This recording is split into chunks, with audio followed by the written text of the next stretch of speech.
So hello everyone, आज SSC CHSL 2020 का answer की रिलीज़ किया जा चुका है ऑफिशियल वेबसाइट पे। यदि आप इसका लिंक भी चाहते हैं तो मैं इसमें प्रोवाइड करा दूंगा। तो इसमें हम देखेंगे कि आखिर कितना सेफ स्कोर हो सकता है, एक्सपेक्टेड कट ऑफ कितना हो सकता है जिससे कि कोई टियर 1 को क्वालिफाई किया जा सके, या और इसमें क्या अटेंडेंस रही है जो एग्ज़ाम हुआ है एसएससी CHSL का, जो उसकी अटेंडेंस क्या रही है, क्योंकि अटेंडेंस मेन मैटर करता है किसमें, तो मार्क्स में। जब अटेंडेंस कम रहती है तो इसमें जो रिजल्ट आते हैं वो कम आते हैं और कट ऑफ थोड़े कम जाते हैं, तो इसके वजह से। और एक्सपेक्टेड कट ऑफ हम देखेंगे आफ्टर आंसर की रिलीज हो जाने के बाद एक्सपेक्टेड कट ऑफ क्या रही है, और देखेंगे कि अटेंडेंस क्या रही है। तो सबसे पहले अटेंडेंस की बात करते हैं, और यहाँ पे हम अटेंडेंस तो देखेंगे ही, लेकिन ये इसका बात करें एसएससी CHSL, जो एसएससी CHSL 2020 का एग्ज़ाम हुआ था, वो कुछ एग्ज़ाम जो 12 अप्रैल से 19 अप्रैल तक 3 शिफ्टों में हुआ, और बाकी के एग्ज़ाम 4 अगस्त से इधर 12 अगस्त तक हुए हैं एग्ज़ाम। तो ये लगभग 2 फेजेज में एग्ज़ाम हुए, क्योंकि बीच में कोविड आ गया था। कोविड की महामारी काफ़ी ज़्यादा आ गई थी, जिसके वजह से यह डिले हो गया था। तो यहाँ पे देखिए अटेंडेंस एसएससी CHSL, ये हम बात कर रहे हैं किसकी, तो CR रीजन की। CR रीजन यानी कि सेंट्रल रीजन। सेंट्रल रीजन में सबसे ज़्यादा कैंडिडेट होते हैं, तो इस रीजन की बात कर रहे हैं। तो इसमें अप्रॉक्स ओनली 40% ही छात्र शामिल हुए हैं इस एग्ज़ाम में। एसएससी CHSL में 60% जो है वो छात्रों ने परीक्षा छोड़ दी है। ये जो है जो सेकेंड फेज़ का एग्ज़ाम हुआ है उसके अनुसार ये डेटा है, यानी कि मोटा मोटी एक आंकड़ा यदि रखे तो टोटल 45% ही एसएससी CHSL में सभी रीजन से मिला के कैंडिडेट जो हैं वो प्रेजेंट हुए हैं, बाकी सारे कैंडिडेट अब्सेंट हो गए हैं। इसके पीछे बहुत सारे कोविड एक मेन रीज़न हो सकता है, हो सकता है, और अटेंडेंस अक्सर ही कम जाया करती है, लेकिन इतनी कम नहीं जाती है। इसका इफ़ेक्ट कहाँ पड़ेगा, तो इसका इफ़ेक्ट पड़ेगा आपके कट ऑफ पे। जो कट ऑफ है वो कैसा जाएगा, तो कट ऑफ 2 चीज़ों पे इफ़ेक्ट डालेगी। जैसे कि एग्ज़ाम का लेवल क्या था, तो एग्ज़ाम का लेवल वो क्या रहा है इस साल, और अटेंडेंस कितनी रही है, वैकेंसी कितनी रही है, तो उसके अनुसार ही इसकी कट ऑफ जाएगी। तो इस साल कट ऑफ कम जाने की संभावना है। यदि हम कट ऑफ की बात करें कि कट ऑफ क्या जाएगी, तो वो भी देख लेते हैं। तो ये जो डेटा आप देख रहे हैं इसके अनुसार मैं समझाने की कोशिश करता हूँ कट ऑफ इतना क्यों जाएगी।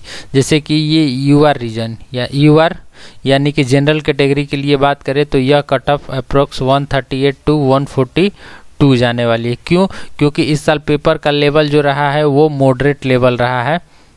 ये सभी जानते हैं, पिछले साल के जैसा इजी नहीं रहा है कि 150 क्रॉस कर जाएगा 160 एक्सपेक्टेड कट ऑफ। OBC की बात करें, जो OBC कम्युनिटी है, इसकी बात करें तो इसका कट ऑफ 160 से 138 के बीच जाने वाला है। आप लोग ज़रूर देखिएगा, इससे ज़्यादा कट ऑफ नहीं जाएगा। और मेन जो एक बिग रीज़न है वो नॉर्मलाइजेशन है। तो नॉर्मलाइजेशन इस साल एसएससी CHSL में जो देखने को मिलेगा वो ज़्यादा नहीं मिलने वाला है एसएससी CHSL में नॉर्मलाइजेशन, क्योंकि जो इजी शिफ्ट है, इजी शिफ्ट और हार्ड शिफ्ट में ज़्यादा का डिफरेंस नहीं देखा गया है, जो कि मैंने जितने सारे डिस्कशंस देखे हैं। EWS कैटेगरी के लिए बात करें तो यह कट ऑफ आपको अप्रैक्स 135 to 137 यानी कि OBC के आसपास ही रहने वाली है, क्योंकि इस साल EWS कैटेगरी से काफ़ी ज़्यादा छात्र ने फॉर्म भरा था पिछले साल की अपेक्षा। तो इसके वजह से यह कट ऑफ OBC के आसपास रहने वाली है। SC की बात करें तो यह SC के लिए अप्रॉक्स 120 के आसपास में, और ST कैटेगरी के लिए बात करें तो यह कट ऑफ 150 के आसपास में रहने वाली है। ये जो कट ऑफ मैंने बताया, ये रॉ मार्क्स जो आ रहे हैं उसके अनुसार यह कट ऑफ है। तो इस बात को ज़रूर ध्यान में रखेंगे कि यह कट ऑफ रॉ मार्क्स के अनुसार है। ये नॉर्मलाइज्ड मार्क आता है तो उसके अनुसार यह कट ऑफ इस कट ऑफ में यदि आपको नॉर्मलाइज्ड कट ऑफ चाहिए तो इस कट ऑफ में आपको कम से कम +3 to +5 मार्क्स आपको इंक्रीज कर लेने होंगे। क्यों? क्योंकि हर एक शिफ्ट में नॉर्मलाइजेशन होगा और नॉर्मलाइजेशन आपको देखने को मिलेगा। टियर 1 में होता क्या है, टीयर 1 में होता क्या है कि टीयर 1 में मार्क्स डिक्रीज़ कम होते हैं लेकिन इंक्रीज़ बहुत ज़्यादा हो जाते हैं। मार्क्स को डिक्रीज़ आप देखेंगे तो हमेशा डिक्रीज़ कम होता है, यानी कि यदि किसी शिफ्ट में मार्क्स घटे भी तो -1 या फिर -1 पॉइंट समथिंग, -2 पॉइंट समथिंग, इसके अप्रॉक्स में नंबर डिक्रीज़ होते हैं। लेकिन इंक्रीज़ होना तो पिछली बार तो काफ़ी ज़्यादा मार्क्स 30 नंबर तक इंक्रीज़ हुए हैं, लेकिन इस साल यह देखने को नहीं मिलेगा। क्यों? क्योंकि इस साल मॉडरेट लेवल के एग्ज़ाम हुए हैं और लगभग इजी टू मॉडरेट रहा है सभी शिफ्ट का पेपर। इजी शिफ्ट और हार्ड शिफ्ट में ज़्यादा का डिफरेंस नहीं देखने को मिला है।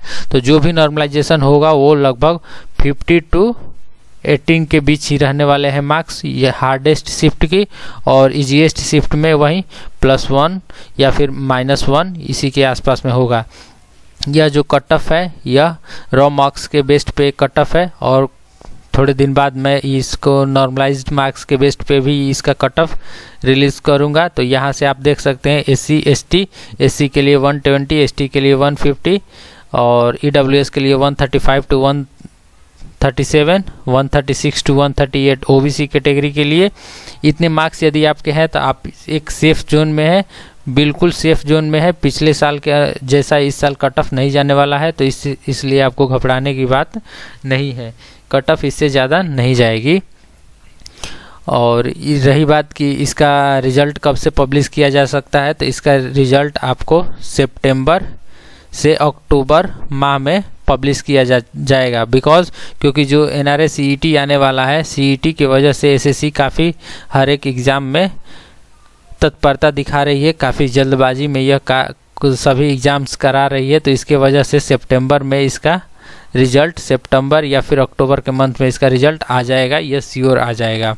तो जिनके भी इसके आसपास नंबर आ रहे हैं तो वो श्योर रहें कि उनका रिज़ल्ट ज़रूर आने वाला है, इससे ज़्यादा कट ऑफ नहीं जाएगी, ये श्योरिटी है। सो इस वीडियो में यही बताना था आप सभी को। सो फ्रेंड्स, यदि आप इस चैनल पर नए हैं और डेली द हिंदू एडिटोरियल के वर्ड मीनिंग्स हिंदी मीनिंग्स के साथ तथा साइनोनिम्स और एडिटोरियल से चूज किए गए कुछ इंपॉर्टेंट इडियम्स एंड फ्रेजेस भी चाहते हैं तो हमारे टेलीग्राम चैनल एडिटोरियल वोकैब्स 1 को सब्सक्राइब कर ले। वहां से आपको इसकी PDF डेली मिल जाया करेगी, काफ़ी इंपॉर्टेंट है इंग्लिश सेक्शन के लिए। तो नेक्स्ट वीडियो में हम बात करेंगे सब्जेक्ट वाइज जो एवरेज अटेम्प्ट रहा है, एवरेज जो स्कोर कर रहे हैं स्टूडेंट, उसके अनुसार तो सभी बात करेंगे। मिलते हैं नेक्स्ट वीडियो में, तब तक के लिए धन्यवाद, शुभ रात्रि।